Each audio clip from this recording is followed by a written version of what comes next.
শুভ সকাল, তোমরা সবাই কেমন আছো? আমি তো ভালোই আছি।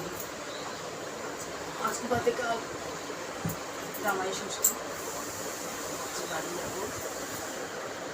কালকে তো যাওয়া হবে না, আজকেই ভাবছি যাবো। সকাল থেকে তাড়াতাড়ি করে সব কাজ করবো।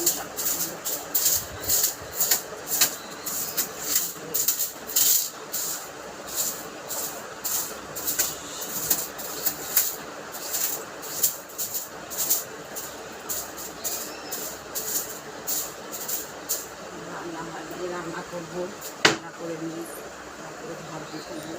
ভাতটা বসে ভাবছি